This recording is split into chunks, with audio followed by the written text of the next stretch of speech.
Odete Silva assinou a demissão com as mãos tremendo. Saiu pela porta dos fundos da mansão dos poderosos Dumont de Andrade sem olhar para trás. No banco frio de uma estação de trem, ela abriu o envelope, olhou mais uma vez e rasgou o teste de gravidez em pedaços tão pequenos que ninguém jamais poderia juntar. Naquele dia, ela acreditava que estava sozinha no mundo. Mas 5 anos depois, o destino colocaria na frente dela alguém que jamais deveria ter voltado. Nossas histórias têm viajado longe.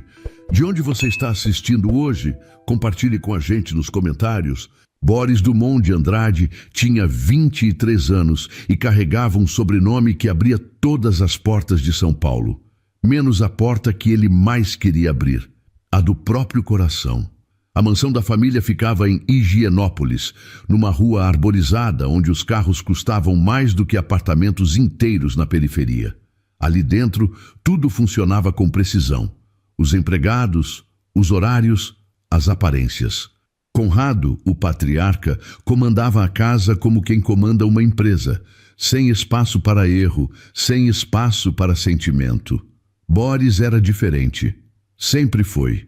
Enquanto Otávio, o irmão mais velho, aprendia a linguagem dos contratos e das negociações, Boris se escondia na biblioteca do 2º andar. Lia romances, ouvia música baixa e ficava olhando pela janela como quem procura uma coisa que ainda não sabe o nome. Foi nessa biblioteca que ele viu Odete. Ela tinha sido contratada havia 2 semanas. 23 anos, cabelo preso, uniforme bem passado, mãos rápidas, entrou para limpar as estantes e pediu desculpas por interromper. Pode ficar, Boris disse, sem tirar os olhos do livro. Ela ficou e voltou no dia seguinte. E no outro. As conversas começaram curtas. Ela perguntava sobre os livros, ele perguntava sobre a vida dela. Odete morava na Vila Romana com uma tia. Trabalhava desde os 15 anos. Nunca reclamava. Você gosta de trabalhar aqui? Ele perguntou uma tarde, enquanto ela organizava a prateleira de baixo. Odete parou. Pensou. Gosto do salário. Da casa, nem tanto. Boris riu.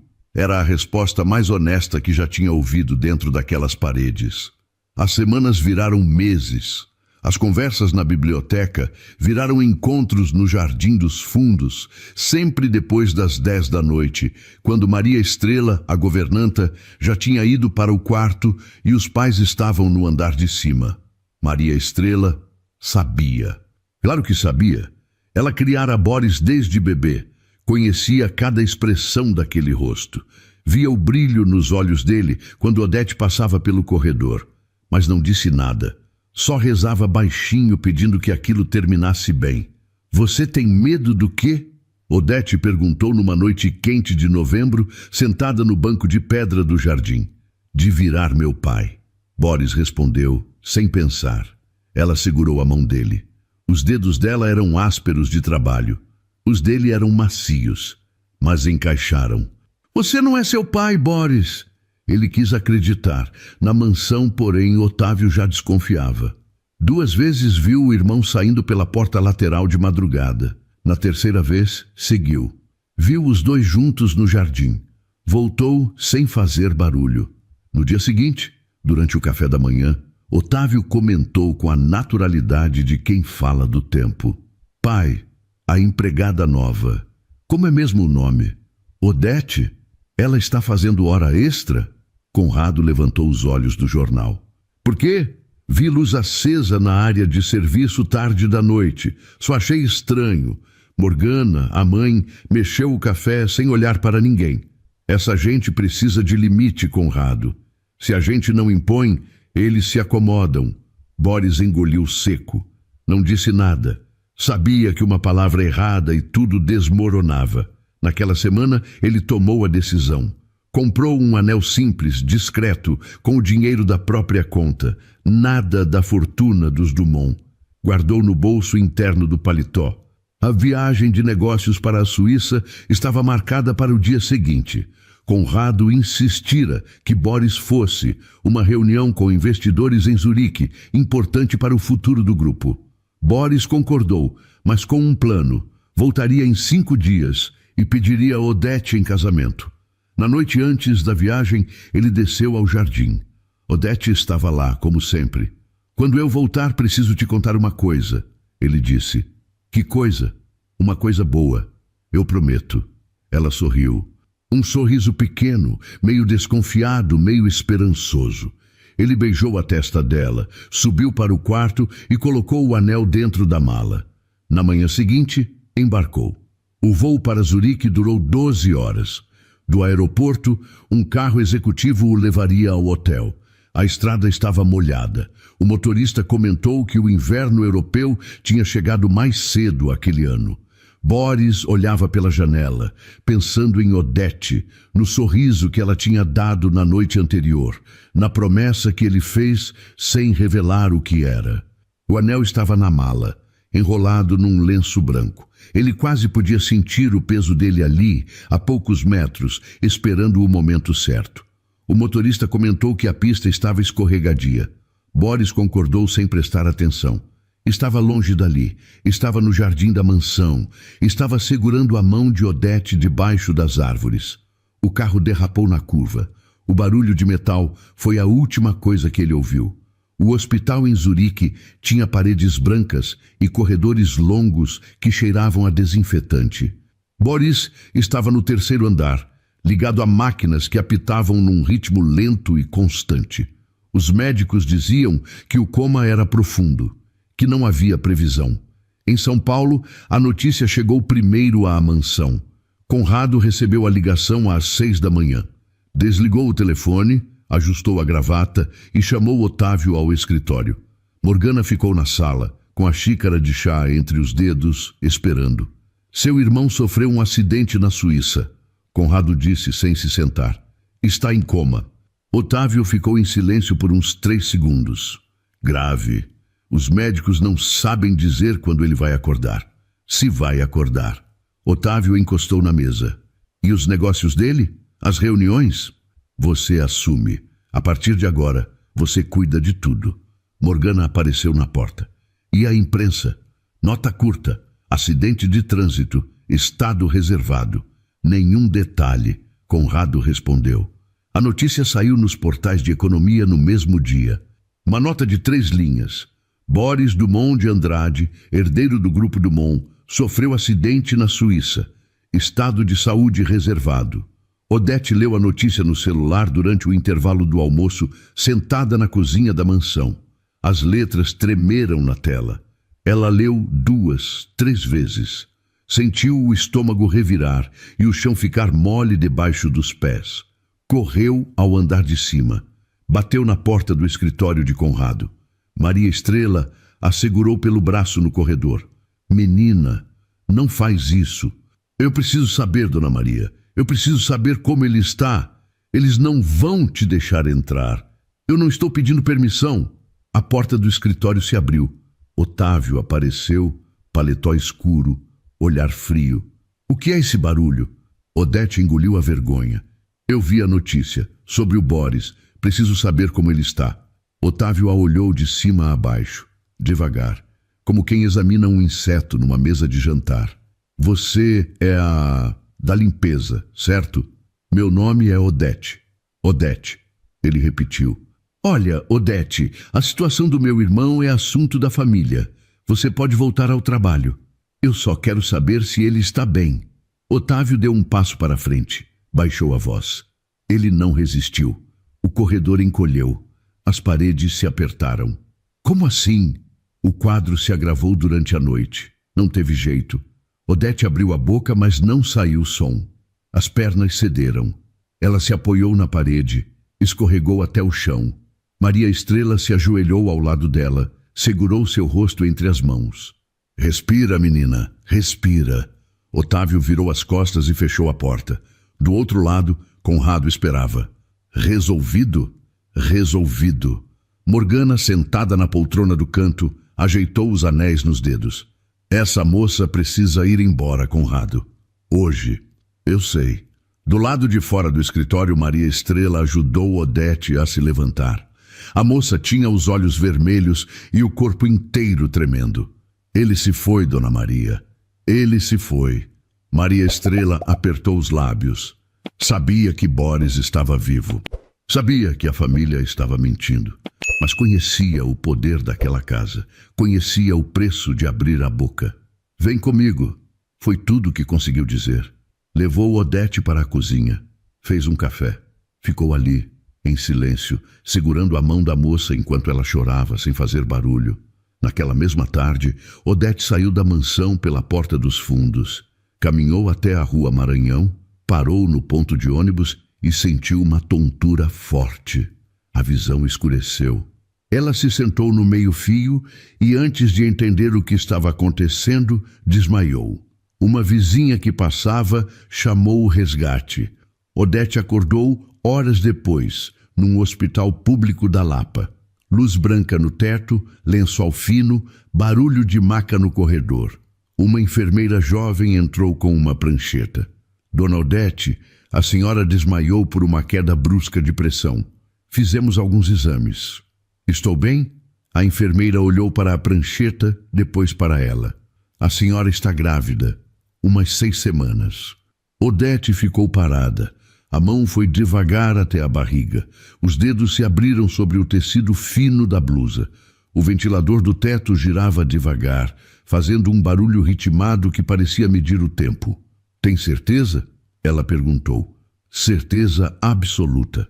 Os exames são claros. Odete encostou a cabeça no travesseiro, fechou os olhos.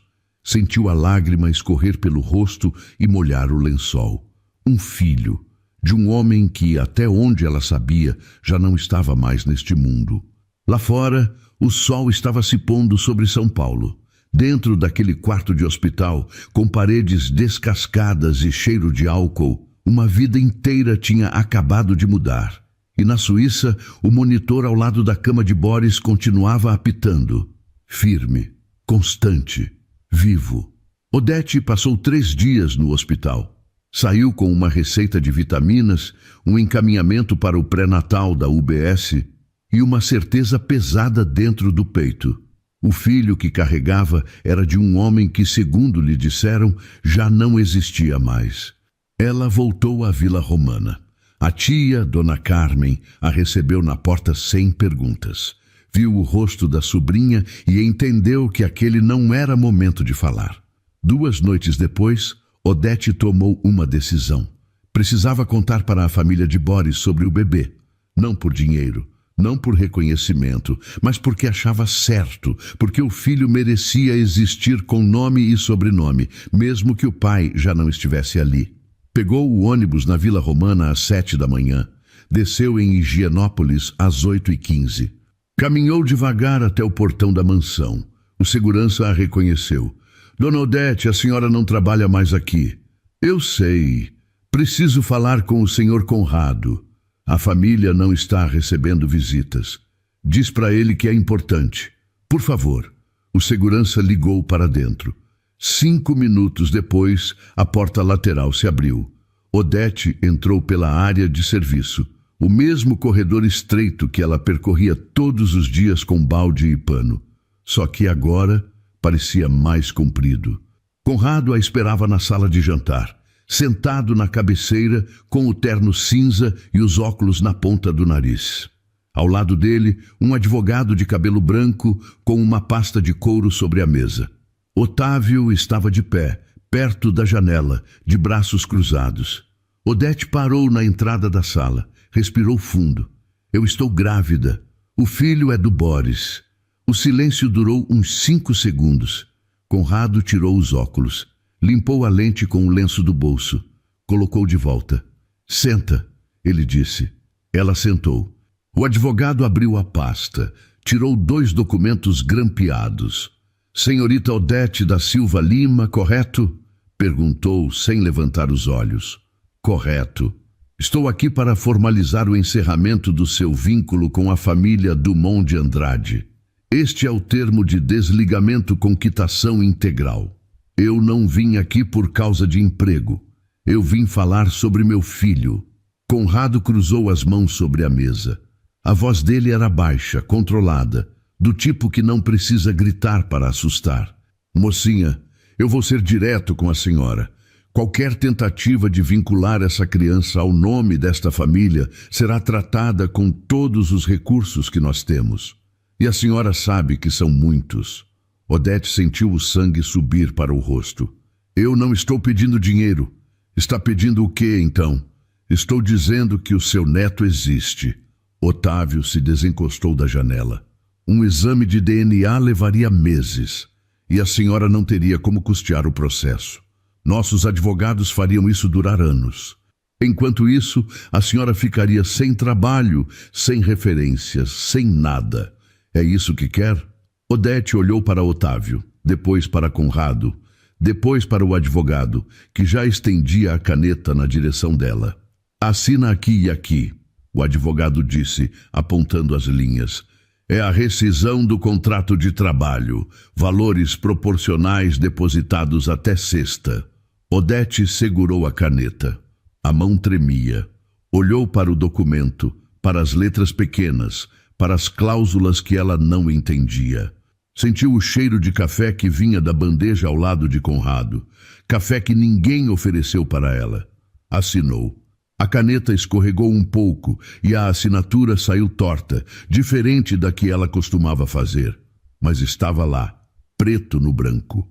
Do corredor, Maria Estrela assistia pela fresta da porta, os olhos cheios de água, a mão apertando o avental. Ela queria gritar, queria entrar naquela sala e dizer a verdade, mas as pernas não se mexeram. Odete assinou. Levantou da cadeira sem dizer mais nada. Pegou a bolsa. Atravessou o corredor de volta. Maria Estrela a alcançou perto da porta dos fundos. Menina, espera. Deixa, Dona Maria. Eu sinto muito por tudo. Odete segurou o choro. A senhora sabia que iam fazer isso comigo? Maria Estrela não respondeu, só abaixou a cabeça. Odete saiu. Caminhou até a estação da Lapa. Sentou num banco de plástico. Tirou da bolsa o teste de gravidez que ainda carregava desde o hospital, dobrado dentro de um envelope. Abriu o envelope. Olhou para o resultado positivo. 2 linhas cor-de-rosa no visor pequeno. Rasgou o papel no meio. Depois em 4. Depois em pedaços tão pequenos que pareciam confete. Não porque rejeitasse o filho, mas porque entendeu, naquele banco frio de estação, que a partir dali ninguém mais saberia. Ninguém mais opinaria. Ninguém mais decidiria por ela. Aquele filho era dela. Só dela. Jogou os pedaços na lixeira ao lado do banco. Levantou. E do outro lado do mundo, o coração de Boris continuava batendo. Sozinho, num quarto branco de hospital, ligado a fios e máquinas. Vivo, sem saber de nada. Benjamin nasceu numa madrugada de terça-feira, no Hospital Municipal da Lapa, com 3,2 kg e um choro forte que encheu o corredor da maternidade. Odete segurou o filho no peito e ficou olhando para ele sem piscar, como quem confere se aquilo é real. Era real. Era dele. Era dela. Dona Carmen, a tia, apareceu com uma sacola de roupinhas compradas no brechó da Vila Romana. Chorou ao ver o menino. Disse que ele era a cara da mãe. Odete sorriu e não corrigiu. Sabia que os olhos do menino, cinzentos, meio azulados, não eram dela. Os primeiros meses foram duros, do jeito que é duro quando se cria um filho sozinha, sem dinheiro sobrando, sem rede de apoio grande. Odete voltou a trabalhar quando Benjamin completou 4 meses. Deixava o menino com Dona Carmen de manhã, pegava 2 ônibus até o centro, trabalhava como auxiliar de limpeza num prédio comercial na Avenida Paulista. Voltava às 7 da noite. Os anos foram passando desse jeito, sem drama grande, sem tragédia nova, só o peso comum da vida que cobra caro de quem tem pouco. Benjamin cresceu rápido, esperto, curioso, cheio de perguntas. Aos 3 anos, já falava frases completas e gostava de ficar parado na janela olhando os carros passarem. Aos 4, aprendeu a escrever o próprio nome com letra torta num caderno de capa dura que Odete comprou na papelaria da esquina. Aos 5, veio a pergunta que ela sabia que viria. Mãe, cadê meu pai? Eles estavam na cozinha. Odete cortava a cebola para o jantar. O cheiro fazia os olhos arderem, o que foi conveniente porque ela pôde disfarçar. Ele não pôde ficar, filho. Por quê? Porque às vezes a vida separa as pessoas. Ele era bonzinho. Odete parou a faca. Olhou para Benjamin. Os olhos cinzentos do menino brilhavam debaixo da luz amarela da cozinha. Era assim. Então, por que foi embora? Ele não escolheu ir, meu amor. Às vezes acontecem coisas que a gente não controla. Benjamin ficou quieto. Apertou o lápis de cor e voltou a desenhar no caderno. Odete terminou a cebola e ficou parada de costas, segurando a borda da pia com as duas mãos. As lágrimas se misturavam com o ardido da cebola, e ela agradeceu por isso. Pelo menos assim tinha uma desculpa. Do outro lado de São Paulo, num hospital particular na Bela Vista, os médicos acompanhavam o caso do paciente do quarto 412. Boris Dumont de Andrade, internado havia 5 anos, submetido a tratamentos experimentais vindos da Alemanha e da Coreia do Sul, pagos pela fortuna da família.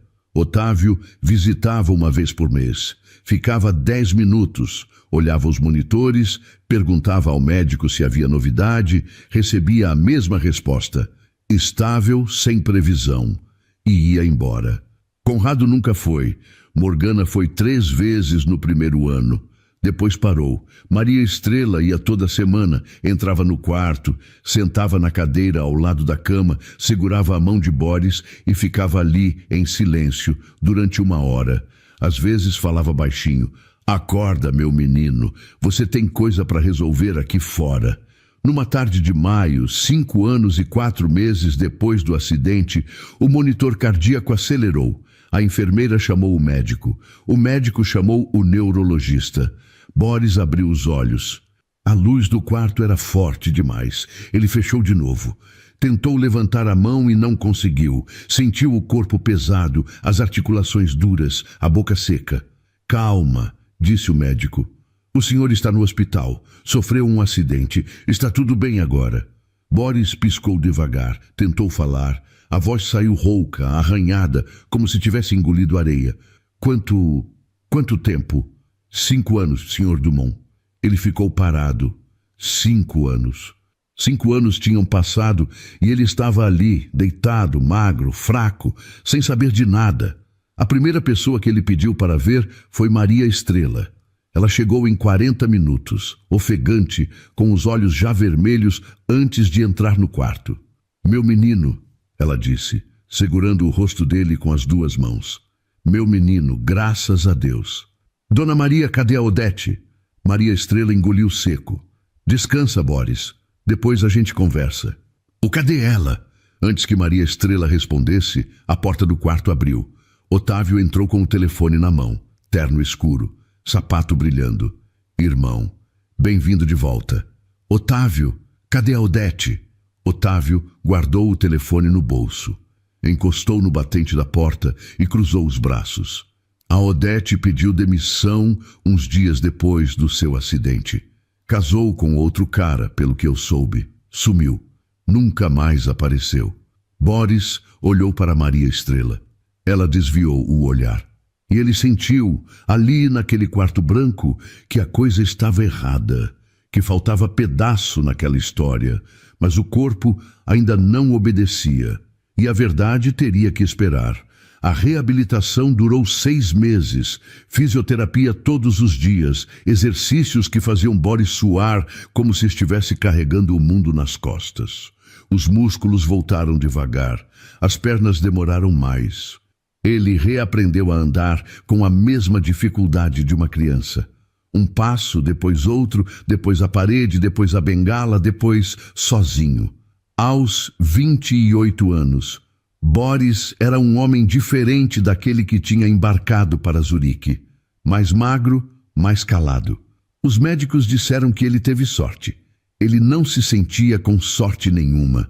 Voltou para a mansão em Higienópolis porque não tinha outro lugar. Conrado o recebeu com um aperto de mão, não um abraço. Morgana preparou o quarto dele com lençóis novos e flores na mesa de cabeceira, como quem decora um hotel para um hóspede.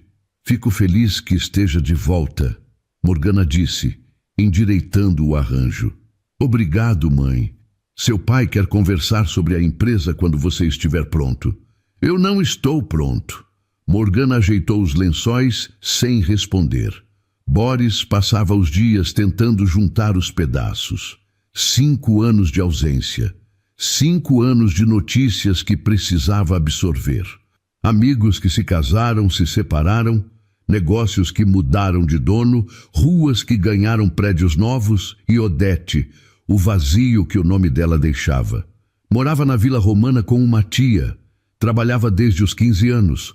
Nunca reclamava. Ele perguntou a Otávio 2 vezes mais. As respostas foram sempre vagas. Cara, eu não sei para onde ela foi. Gente vai e vem, você sabe como é. Mas ela não deixou contato? Nenhum endereço, nada? Boris, faz 5 anos. Eu mal lembrava o nome dela antes de você perguntar, perguntou a Maria Estrela.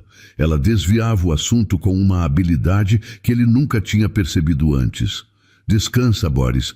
Você precisa se recuperar. Dona Maria, eu não consigo descansar pensando nisso. Eu sei, meu filho, mas primeiro o corpo, depois o resto. Ele desistiu de perguntar, mas não desistiu de pensar. Num sábado de setembro, quase 1 ano depois de ter acordado, Boris saiu de carro para resolver coisas no centro. Voltava pela Avenida Sumaré, janela aberta, rádio ligado, quando o trânsito travou. Ele parou atrás de um ônibus. Do lado direito, uma pracinha pequena, com brinquedos de ferro e um banco de madeira onde 2 senhoras conversavam. Uma bola de borracha rolou para o meio da rua. Um menino correu atrás dela. Boris pisou no freio por instinto, embora o carro já estivesse parado. O menino parou no meio-fio, pegou a bola e olhou para o carro com aquela cara de susto que as crianças fazem. Boca aberta, olhos arregalados. Boris desceu do carro. Ei, está tudo bem? Você se machucou? O menino balançou a cabeça que não. Apertou a bola contra o peito. Tinha o rosto suado de quem estava correndo faz tempo, as bochechas vermelhas, a respiração rápida. Cuidado com a rua, tá bom? Boris disse, se abaixando para ficar na altura dele. E parou. Os olhos do menino eram cinzentos. Do mesmo tom que Boris via no espelho todo dia. A sobrancelha tinha o mesmo desenho, um pouco mais grossa no canto, afinando para o lado.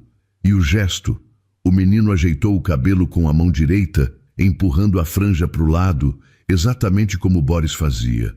O peito dele apertou. Qual é o seu nome? Benjamin. Benjamin. E quantos anos você tem? 5. 5. A bola caiu no chão outra vez. Nenhum dos dois se mexeu para pegar. Benjamin. Uma voz de mulher cortou o ar. Benjamin, vem aqui agora. Odete apareceu correndo. Puxou o menino pelo braço, colocou atrás de si, levantou o rosto para reclamar com o motorista e parou. A cor sumiu do rosto dela.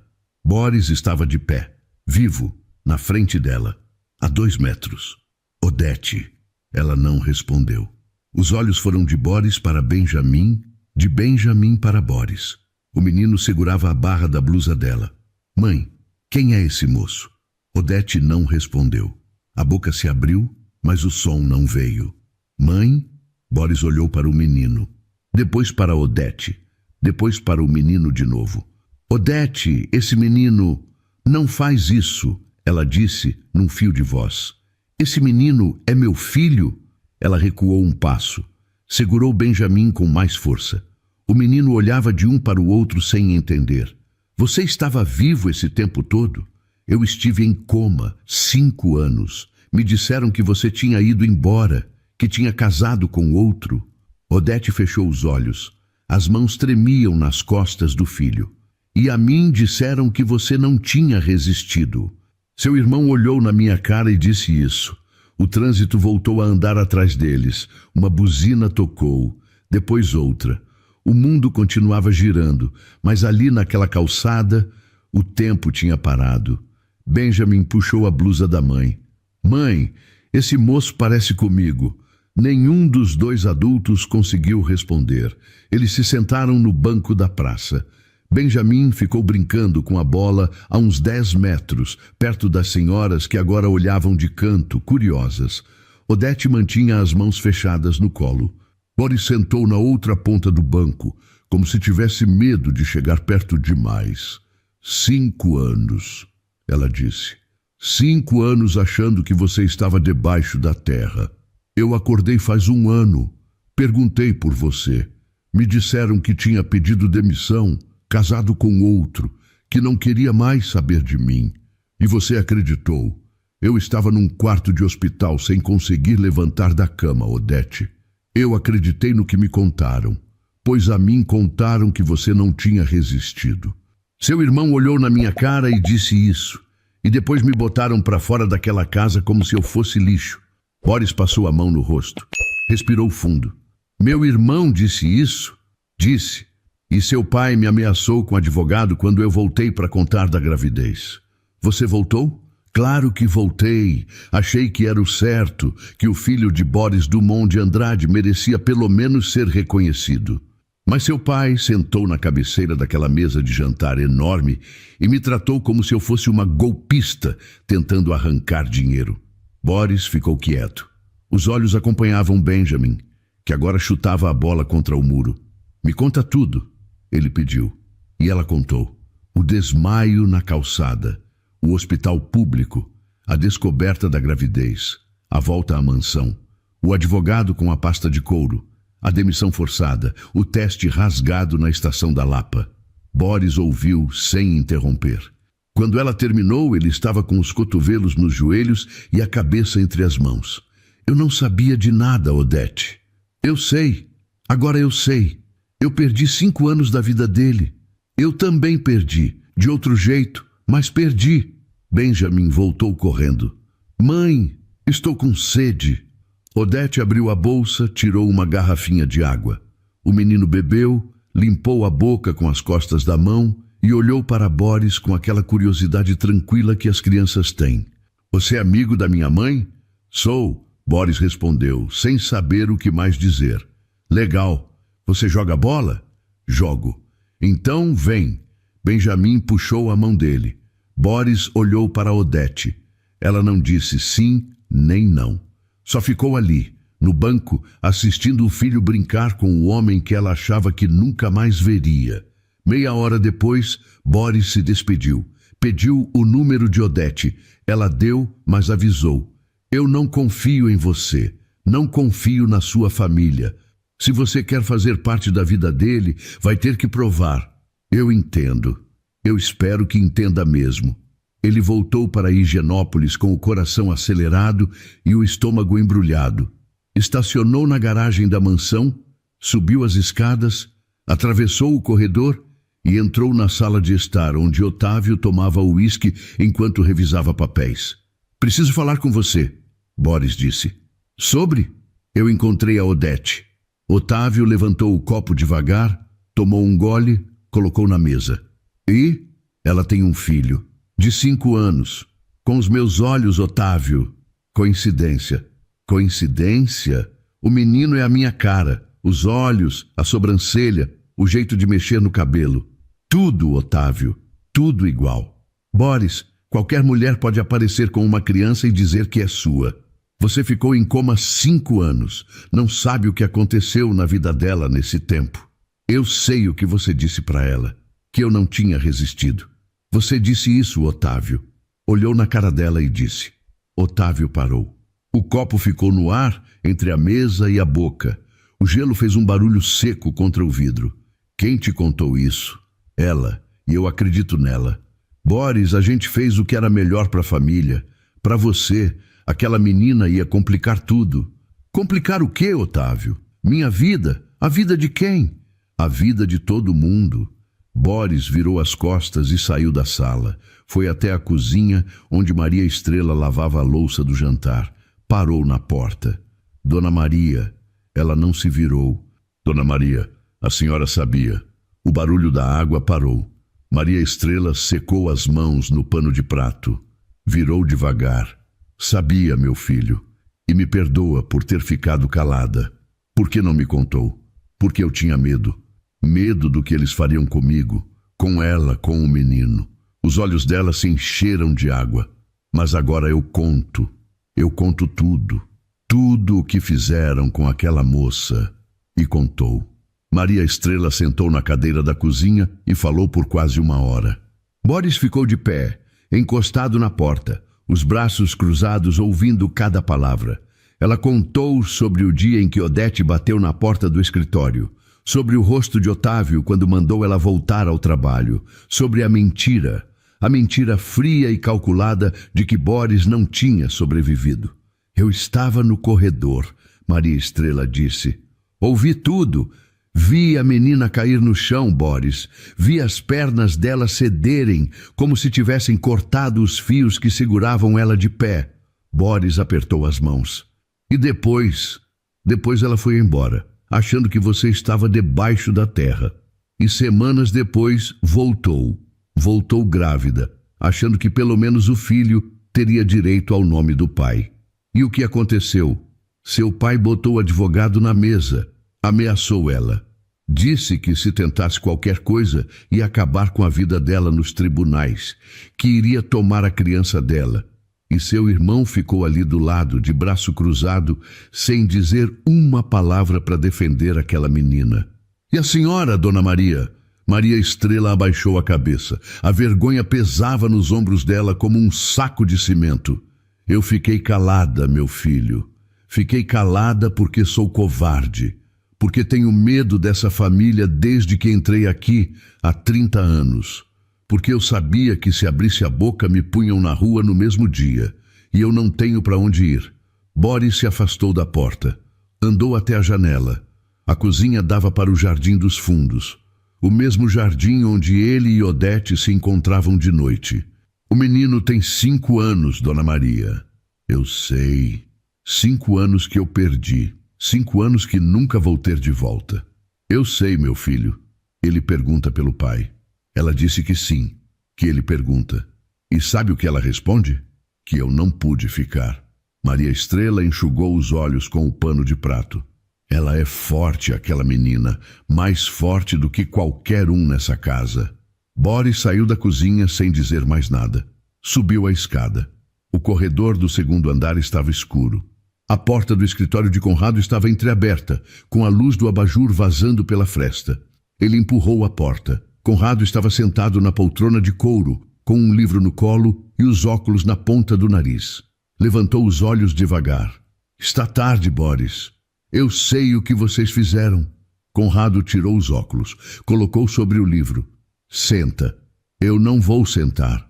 Então fala de pé. Vocês mentiram para Odete. Disseram que eu não tinha sobrevivido.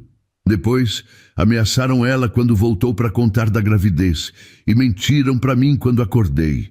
Disseram que ela tinha ido embora, casado com outro. Eu perdi 5 anos da vida do meu filho. Conrado ficou em silêncio por uns 10 segundos. Era necessário, ele disse. Boris deu um passo para dentro do escritório. Necessário.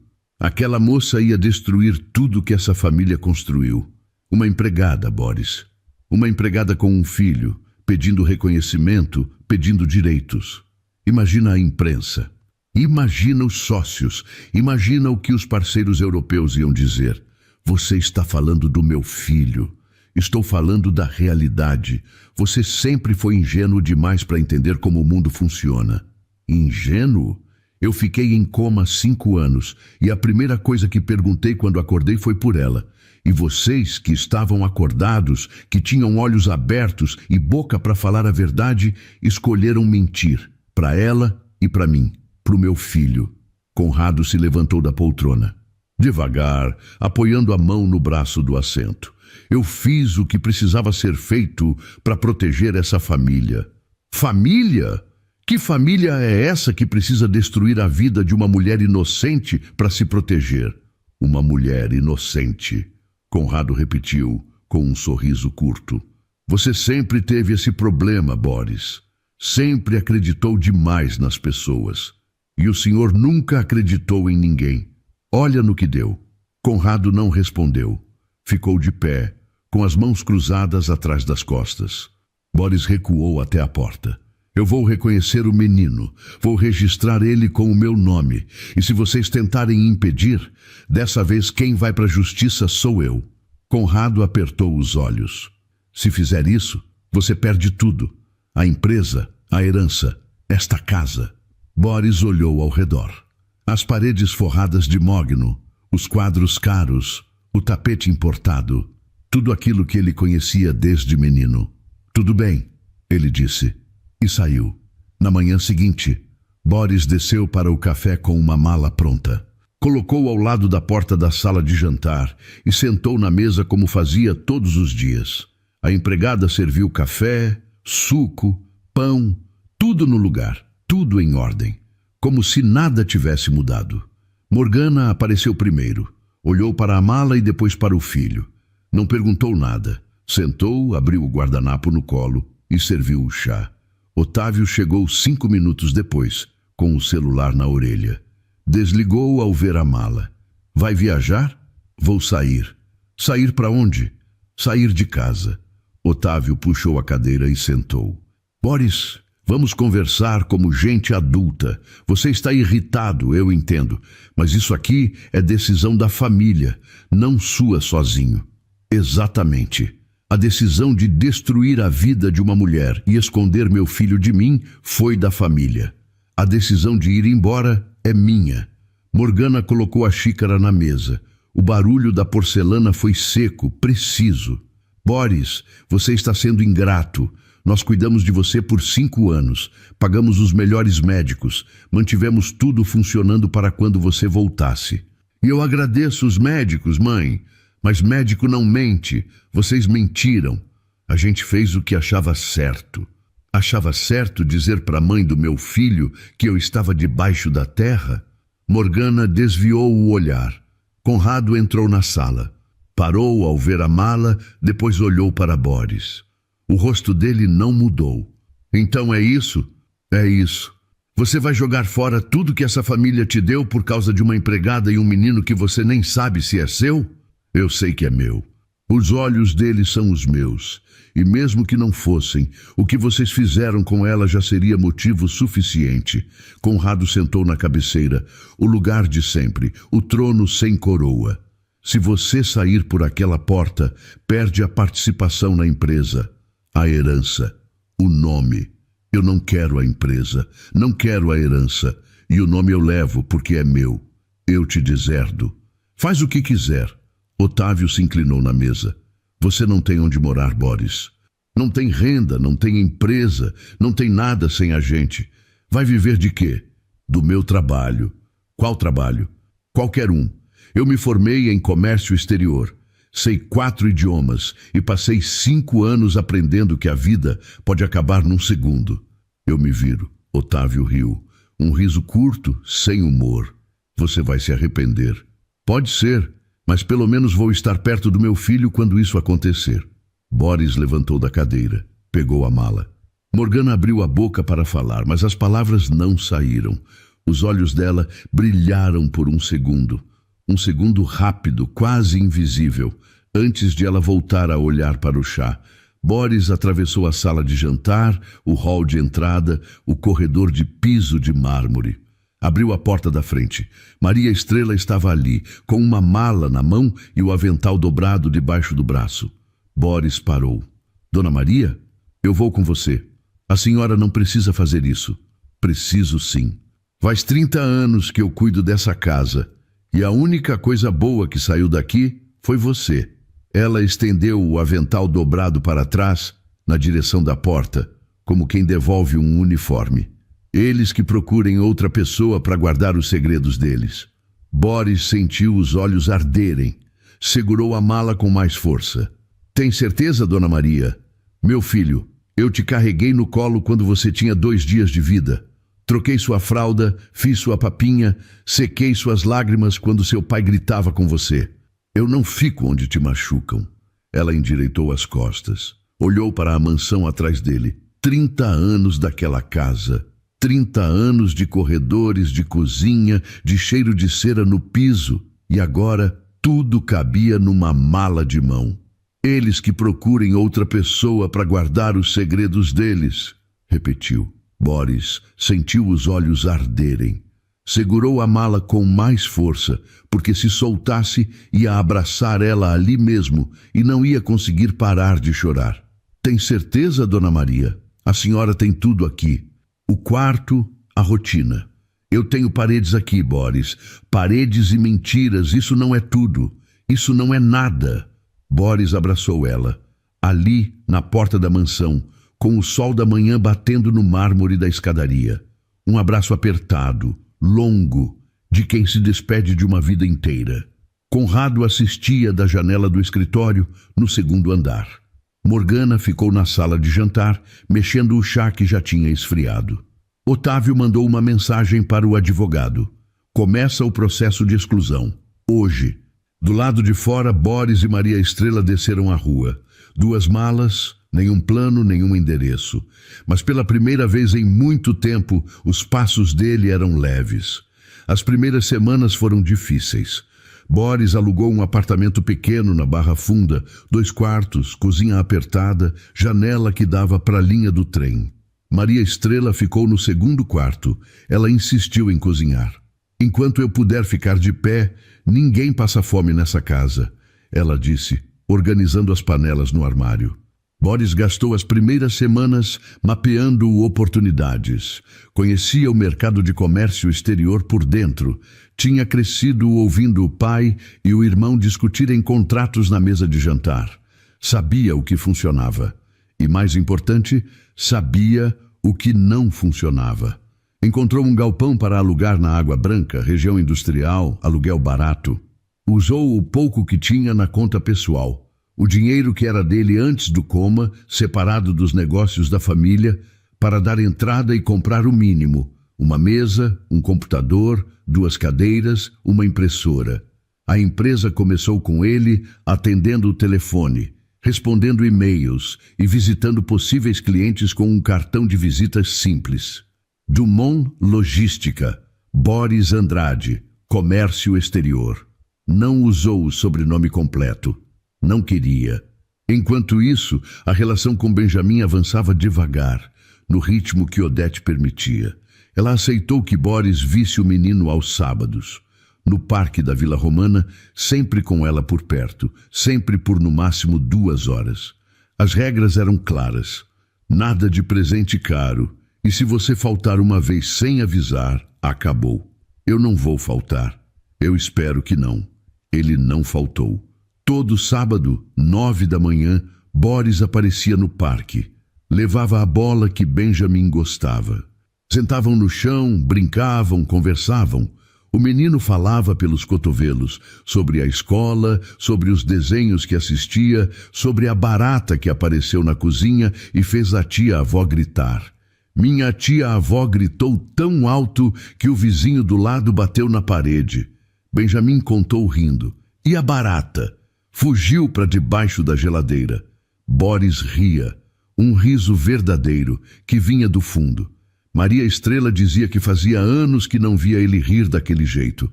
Odete observava de longe. Sentada no banco, com um livro que não conseguia ler, os olhos sempre voltando para os dois. Ela não confiava ainda. Cada sábado era um teste. Cada promessa cumprida, um tijolinho a menos numa parede que ela tinha construído para se proteger. Boris entendeu. Não pressionou. Não reclamou das regras. Quando o horário acabava, se despedia do menino com um toque no ombro e ia embora. Obrigado, ele dizia para Odete, toda vez. Não me agradece. Faz por ele. Os meses foram passando. A empresa começou a dar resultado. O primeiro contrato veio de uma fábrica de embalagens em Osasco que precisava exportar para o Chile. Boris negociou frete, documentação, prazo. Fez tudo sozinho. O cliente gostou. O segundo contrato veio por indicação do primeiro. O terceiro, pelo segundo. A lógica era simples. Trabalho bem feito gera confiança. Confiança gera mais trabalho.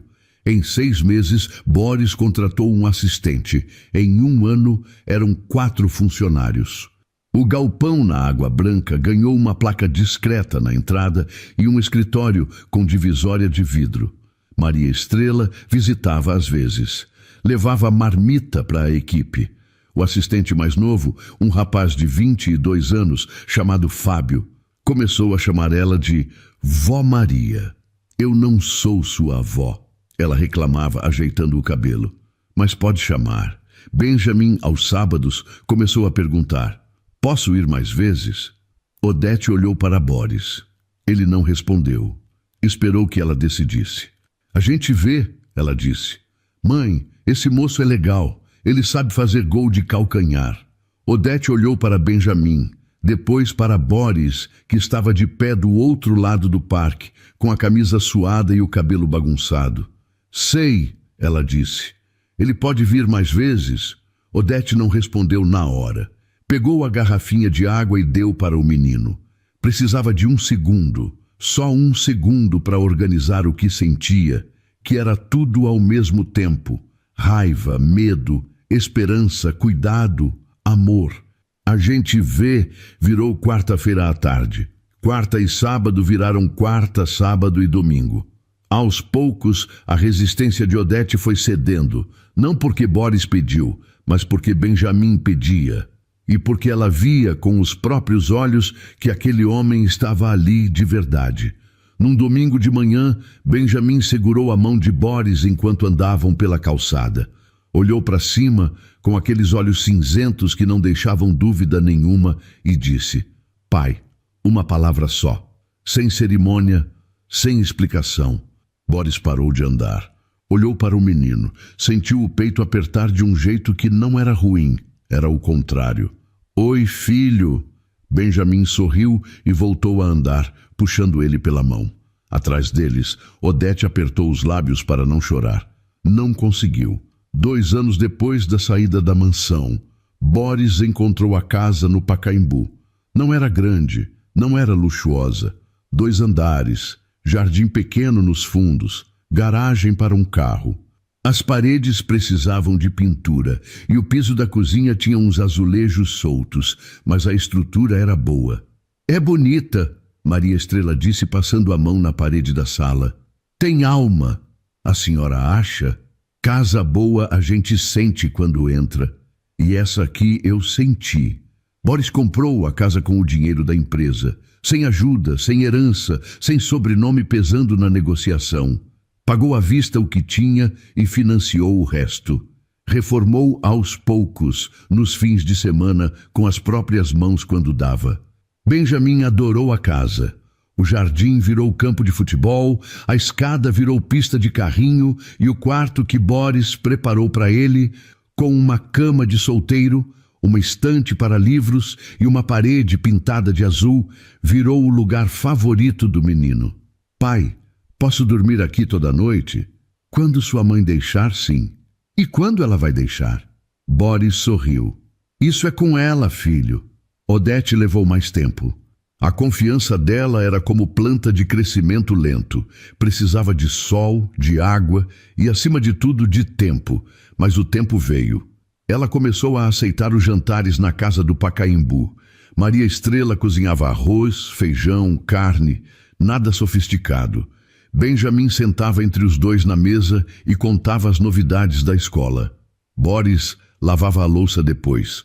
Uma noite, enquanto Benjamin dormia no sofá e Maria Estrela assistia a novela no quarto dela, Odete e Boris ficaram sentados na varanda dos fundos. O céu de São Paulo não tinha estrelas, mas a noite estava morna e a rua quieta. Eu ainda tenho medo, Odete disse, sem olhar para ele. Medo de quê? De tudo isso acabar. De um dia você acordar e resolver que quer a vida que tinha antes. A vida que eu tinha antes era uma mentira, Odete. Eu morava numa mansão cheia de gente que escondia meu filho de mim. Eu sei, mas o medo não obedece à lógica. Eu entendo. Você entende. Eu também tenho medo. De ser parecido com meu pai sem perceber.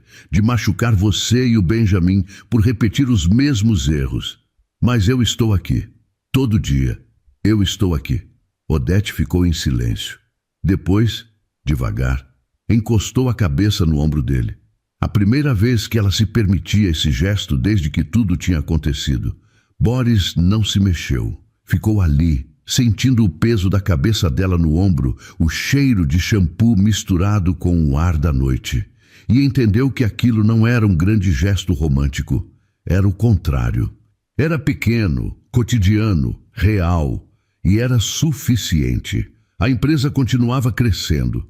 Boris contratou mais gente, abriu um segundo escritório na região da Barra Funda, fechou contratos com empresas do Paraguai e do Uruguai. Não virou magnata, não apareceu em revista de negócios, mas pagava as contas, mantinha os funcionários e conseguia dormir à noite sem culpa. Da família Dumont de Andrade, as notícias chegavam por terceiros. Conrado tinha adoecido.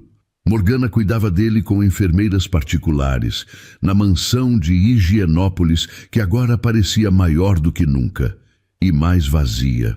Otávio se mudara para Lisboa, de onde comandava a filial europeia do grupo. Boris não procurou nenhum deles. Nenhum deles procurou Boris. Maria Estrela comentou uma vez: "Seu pai está doente, sabia?" "Sei. Você não vai ver ele?" Boris pensou por uns segundos. "Ele sabe onde eu estou. Se quiser me ver, é só chamar." "Ah, e se ele não chamar? Aí a gente já tem a resposta." Conrado não chamou, e poucos meses depois, Maria Estrela soube por uma antiga colega que ele tinha partido. Sem despedida, sem carta, sem reconciliação. Boris recebeu a notícia em silêncio. Ficou uns minutos parado na janela do escritório, olhando para a rua, e depois voltou ao trabalho. Não era indiferença, era aceitação. Daquelas que vêm quando a gente entende que algumas pontes já estavam queimadas antes da gente nascer. Num sábado à noite, Odete ficou para dormir na casa do Pacaembu. Benjamin dormiu cedo, Maria Estrela já estava no quarto e Odete simplesmente não foi embora. "Fica", Boris disse, parado na porta da sala. "Está tarde mesmo", ela respondeu, chutando os sapatos. E ficou. Não como a empregada que entrou pela porta dos fundos de uma mansão. Não como a mulher que rasgou um teste de gravidez numa estação de trem. Ficou como quem escolhe estar ali, ao lado do homem que a amava, por inteiro. O quarto cheirava a tinta fresca. Maria Estrela tinha insistido em pintar as paredes de amarelo claro. Disse que era cor de sol, que fazia bem para a criança. Boris discordou. Queria branco. Perdeu a discussão em menos de 2 minutos. "Branco é cor de hospital, menino. Essa criança vai nascer num quarto alegre", Maria Estrela disse, com o rolo de pintura na mão e uma mancha amarela no nariz. Benjamin ajudou. Quer dizer, atrapalhou com entusiasmo. Pintou uma faixa torta na parte de baixo da parede e derramou tinta no jornal que protegia o chão. Tinha 9 anos. Pernas compridas, voz que já ensaiava uma mudança, e os mesmos olhos cinzentos que faziam as professoras da escola comentarem: "É a cópia do pai."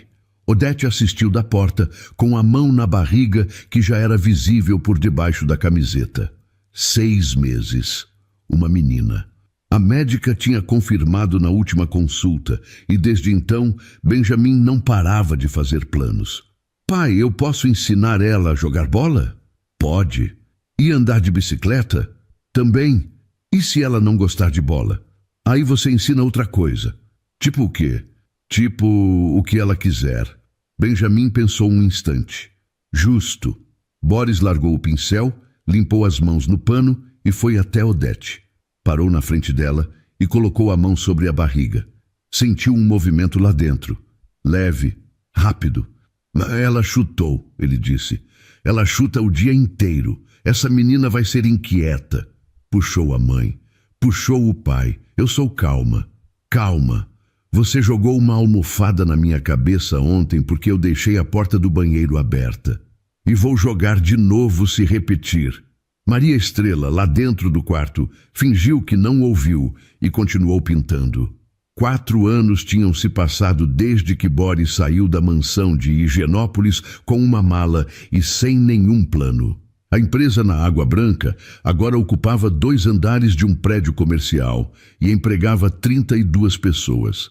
Não era o império dos Dumont de Andrade, não aparecia nas listas de maiores grupos do país, mas funcionava, pagava salários em dia e tinha uma reputação que Boris construiu contrato por contrato, aperto de mão por aperto de mão. Da antiga família restavam pedaços soltos. Conrado tinha partido sem reconciliação. Morgana vivia em Higienópolis, sozinha na mansão com 2 empregadas e o silêncio das paredes.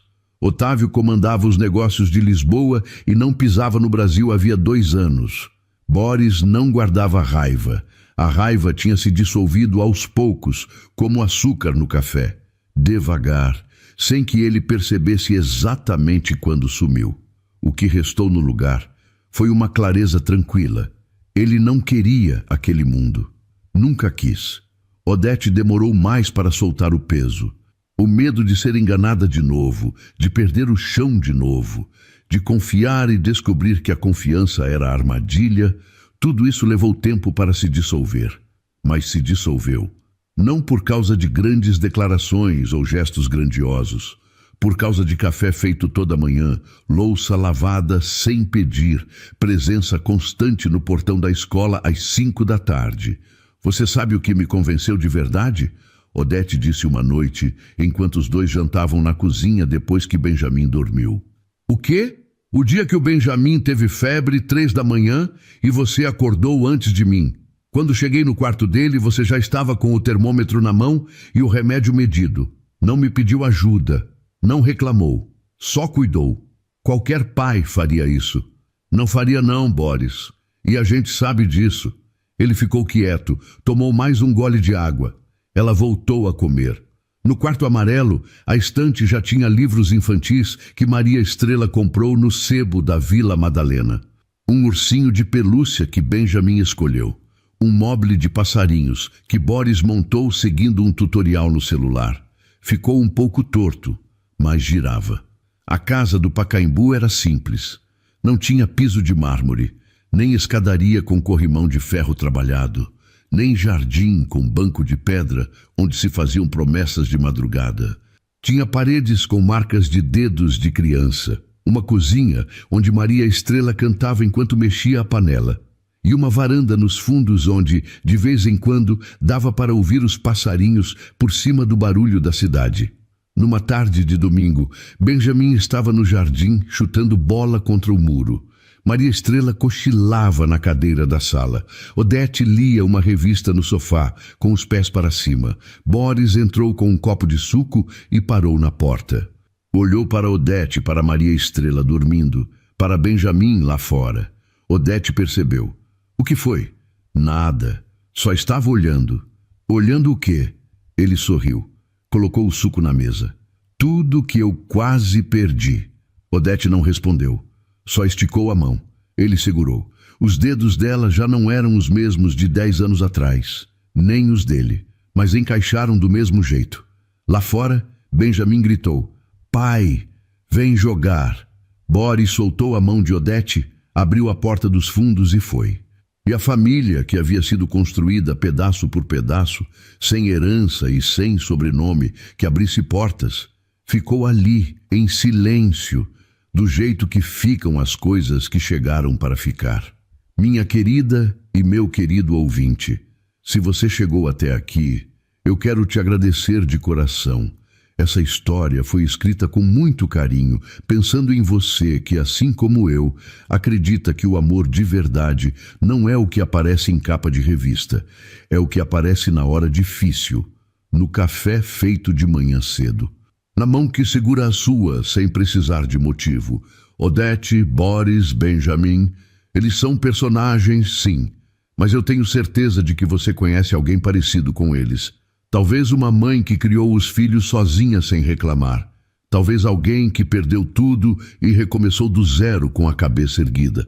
Talvez você mesma. Se essa história te tocou, me faz um favor. Manda para aquela pessoa que precisa ouvir que recomeçar é possível, que nunca é tarde para construir uma vida de verdade. Obrigada por ficar até o fim. Até a próxima história.